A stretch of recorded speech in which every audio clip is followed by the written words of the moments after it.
And seconds. Just change on the computer. Good evening. My name is John Hins, and I am the chairman of the Planning and Zoning Committee. I represent District 21, which consists of the south side of the city of Oshkosh, along Lake Winnebago, and the area around the airport and including the airport. In a moment, I will ask the members of the committee to introduce themselves, and I will also ask the staff to introduce themselves and explain the appeals procedure. The hearing process is as follows. Please turn off or silence your cell phones. All testimony is given for the record. Please come forward when recognized and you will be sworn in by the stenographer. When talking, please speak clearly so that all in attendance can hear what you have to say. When you are giving your testimony, please state if you are for or against the item you are testifying about. The committee doesn't want conversations between members of the audience. If you feel the need to have a conversation with other individuals, we ask that you please leave the room. If you have questions of a particular speaker, please come forward and ask your questions of the committee, and we will try to find out the answers for you. What's the date for the next meeting? Please forget to check that. I don't need I'll tell you. 8th. Okay. The committee will make its decision on Friday, September 8th. As with all county meetings, it is an open meeting. However, no additional testimony will be given at that time. This is your one and only opportunity to present testimony for the record. The deliberative meeting is held on the third floor conference room of the city or county administration building on Otter Street. The meeting time is at 7:30 a.m. Turn it over to my I'm Mary Beth Gabbard. I represent District 12, which is the northern portion of the city of Oshkosh, and east, central, and western portion of the town of Oshkosh. Good evening. I'm Tom Egan, and I represent District 33, which consists of the part of the town of Armorough, part of the town of Utica, all of Rushford, all of Huygen, and all of Nebraska. I'm Howard. I represent District 36, which is the towns of Wolf River, Winchester, and western part of Clayton. I'm Shauna Sestera. I represent Blackpool, McKinney, and Frederick, Utah. I'm Daniel Fave, Assistant Zoning Administrator here with Winnebago County. I'm Caleb Edwards, Code Enforcement Officer with Winnebago County. explain the appeals procedure. There is none. There is none. Oh, Not perfect. well, let's see, that makes it easier for that tonight. All right, we'll move on to the agenda. Item number 1 was withdrawn, just making note of that if anybody's online and paying attention and was wondering about that one. So we move on to item number 2, which is Scholar Ridge Estates. Okay. Scholar Ridge Estates. Applicant Clayton Development Group LLC. And the property is southwest of the intersection of County Road II and Clayton Road. I think that's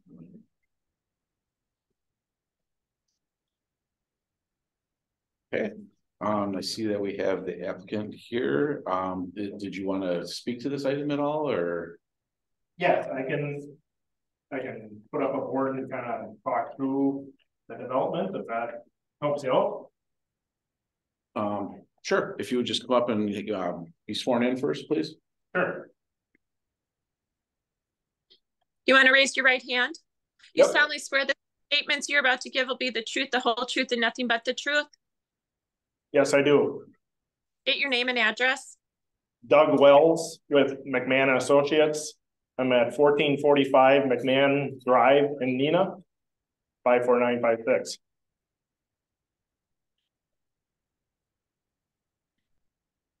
Okay, the floor is yours. Okay. What I'll do is I'm just gonna set up right here so I can kind of walk you through the plat. And you can turn, I'm guessing turn this towards that. Yeah. So. Do we have anybody actually viewing? We do have someone viewing. Okay. Telling Nina. Not that the camera's good enough to pick that up, but At least they'll get the gist of it. Yeah, you probably have what I got in front of you right now in your packets also, I understand, but what we're looking at doing here is 156 lot residential. Well, it's a multi zoning plat. Basically, north is faced towards me. We have County Trunk Highway II over here, and I'm probably hard for you guys to see too, but We got County Trunk Highway II here on the north end of the development. What we're proposing to do is there's gonna be 3 commercial use lots here fronting on II. An outlot also along II, which is set up for a stormwater detention pond. Lots 4 and 5 are set up for multifamily housing. Lots 6, 7, and then 8 through 17, then jumping across 27, 28, 29, 30, 35, 36, and 37 would be zoned for 2-family. And then all the other 132 lots, I believe, is set up for single-family residential. Our main point of access right now is Marlowe Avenue coming off of County Trunk Highway II. We have it set up where we have stub streets going out in all directions to bring in alternate forms of access to this development as the surrounding properties develop. I've kind of put together a map that kind of shows an overall. This time now I got north kind of facing up, but again, this is Marlowe Avenue coming into our development. Just to kind of show you, we have a stub street going this way that'll eventually tie into Clayton Avenue, where there's already a reservation for a street here. Our southern street here would also continue over onto Michael Avenue. There's another stub street here that eventually could, or wants to tie in with some of these other ones. These are kind of the main corridors that I tried to lay out to show how alternate access would be provided to this development. Coming off the south, then we would come down and tie into Larson Road, where there's an existing road here. Going out to the west, we would continue west to tie in eventually to Golf Course Drive and Windcrest Road here as another source of access.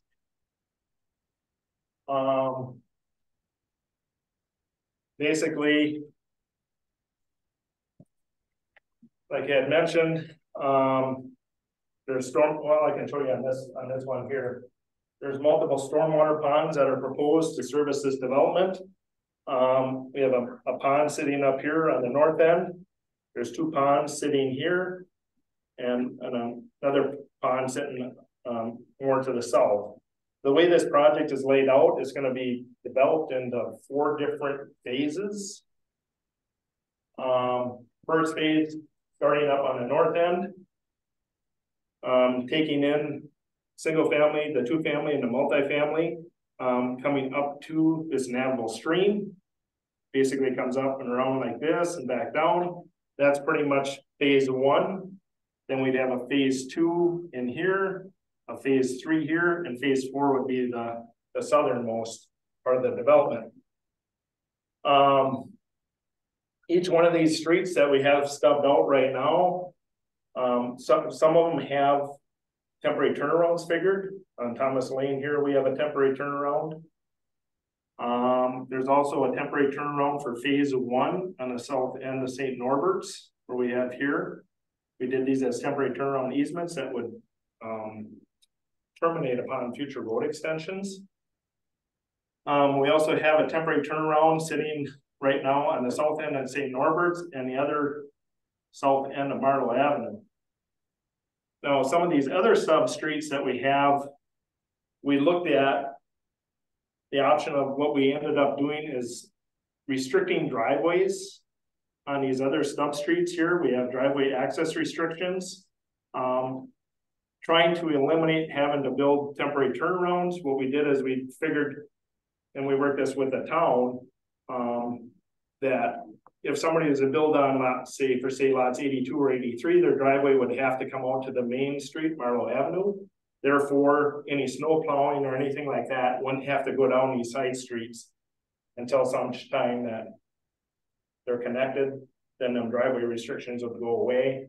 If they weren't built on at that point in time, then they could build on them side streets. That was a way to try and help some of these temporary turnarounds, because sometimes when you construct them on these smaller lots like this, with the pavement getting pushed out, you basically end up having to push the house back so you have a driveway in front of that temporary turnaround. This was a way to help eliminate that problem, and then, because when these streets do get extended, if somebody was to build there with that temporary turnaround, then the next houses would be stepped back, it wouldn't give that corridor look. There's a navigable stream that runs through here. We do have 75-foot setbacks with that stream, so there's 2 stream crossings. This up here was not deemed navigable, so that's just crossing a drainage way at this point. I guess that's what I have to kind of describe the development at this point. If there's any other questions, Derek is here also to help answer any questions that you guys may have.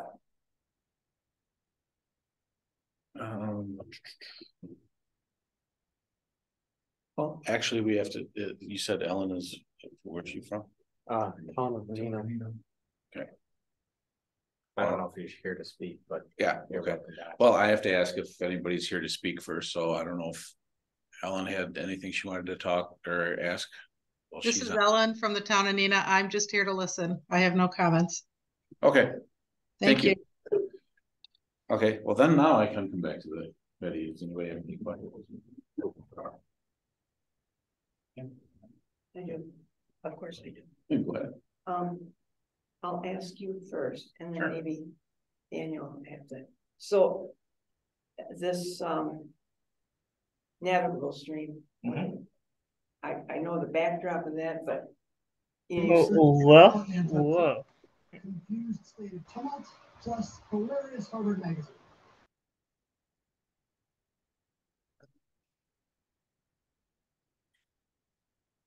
One moment, please.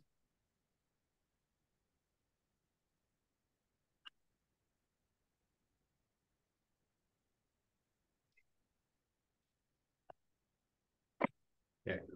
so I understand the 75-foot Haggard.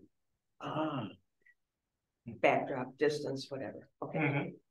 We've had. Are there should be other stipulations with a navigable stream on the building, he's shaking his head, he gets where we're going. So like out in our township, there would be a restriction. So we don't have sewer and water out there of where your holding tank would be, where your well would be. Yep. So I guess what I'm asking is, what are the other restrictions for these lot owners that you know of besides the lot has to be 75 feet from that? Right, so any building structures have to stay outside of that 75-foot setback. Okay. There's also like an environmental type setback that the town has, which I believe is 50 feet either side, which is again to remain more of a vegetative state. Okay. So you had to scrunch some of the lots, make them smaller to abide by this from the first. Well, usually when you have a 75-foot setback, you end up making the lots a little bit bigger because there's more restriction gotcha. on So the you lot. went the other direction. So we went the other direction. Okay. For, you know, anything that butts up there typically has a little more lot depth to it because of that 75 feet. Okay. That's all I have for them. Thank you.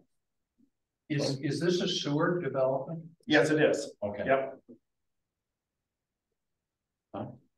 I'm sure that you've talked to or looked at this as double I, isn't there commercial along the other side there? Yes, sir. There is. How do you think that is gonna be a problem with traffic or whatever? So right now with these 3 commercial lots right here, this one is just basic, it's stormwater detention pond. What's going to happen is we're looking at a 60-foot access point right here. So there'd be one access point that comes in, and then there's an easement along here on these or lots 1 and 2 that they would come in and then use a road to come back to service their lot. So each one of these would not have their own separate access drive. Yep.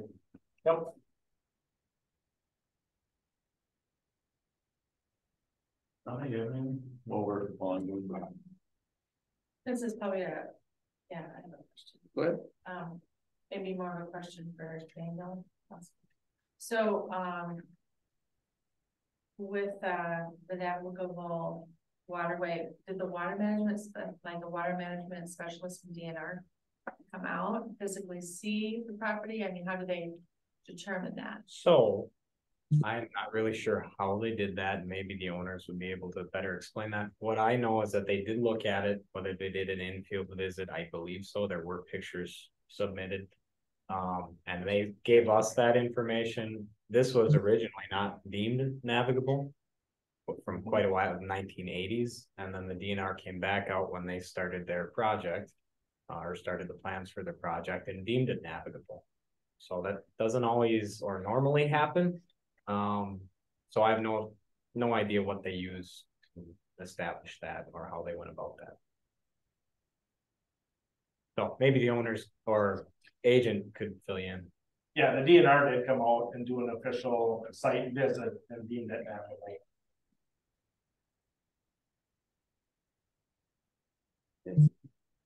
Anything else? Yeah, now I got my other question. On the back side of this map, you've got two-family zoning, single-family zoning, and you've got the verbiage with percentages, land dedication requirements. So I'm just in multiple family. So in something like this, I'll call it a plat of development, there are requirements to have so much percentage, or is that what the developer is doing? We did that on behalf of the town. We're looking at green space and parkland. And basically what they decided to do is the developer's gonna pay a parkland fee rather than dedicate lands for parkland. So when we're setting up them areas, we're just kind of show how much was in each different zoning district to help kind of classify if they were to dedicate lands for parkland, how much. Okay. We have. All right, thank you, that's it. And I would like to just bring this back to the shoreline very quickly for our staff on our side of things. Obviously the setbacks are a big thing from the 75 feet. Since that is navigable and they are planning to cross the road, we would require a variance of 0 feet that they did apply for that will be held next month to put their pavement and roadway up to the ordinary high water mark. But no buildings. No buildings. Okay. Just the Roadway. roadway and the sidewalk or bike trail. The only other thing staff would like to mention is that all these lots, riparian lots abutting the stream or entirely within 300 feet of that stream have an impervious surface requirement, which is 15% of their lot area.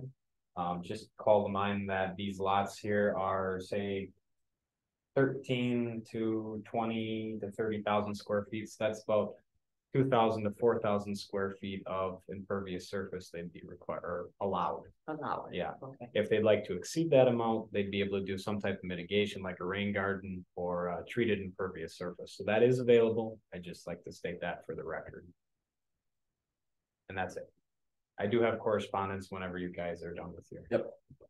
I got one question, but I got it for Daniel. Sure. And my question is, instead of them coming back this coming month with that, why couldn't they just done it all and had it done tonight? The variance? Right. Oh, they didn't have, it was meant to, so they all applied to. We went through the process and the quorum was not met for Board of Adjustment tonight. Okay. So it's pushed off. They'll They'll have plenty of other things to, yeah, plenty of other things to go through up until that point, so. Thank you. Okay, I guess we'll move on to the correspondence. So the first one is from the DNR. This is for actually crossing the stream, the culverts or whatever they're putting in place. The DNR did give them permits, and they just have to follow all these requirements that the DNR listed for them, all related to Chapter 30 permitting in the Wisconsin DNR. The next one we got was the Department of Administration, who reviews subdivisions, plats, that type of thing. So in short, they approved it, they reviewed it, looking for the final plat eventually down the line here. And they did have a few minor comments. I'll read them off here. Number one is lot numbering as shown on the plat is acceptable, provided that the development is platted in phases as noted on the plat. And then number two is on the final plat, all areas dedicated to the public, including streets and public trails, must be clearly marked dedicated to public. It's minor statements from the DOA. And that's all we have. Nothing from the town. Okay, well, that takes care of our agenda. Don't you have,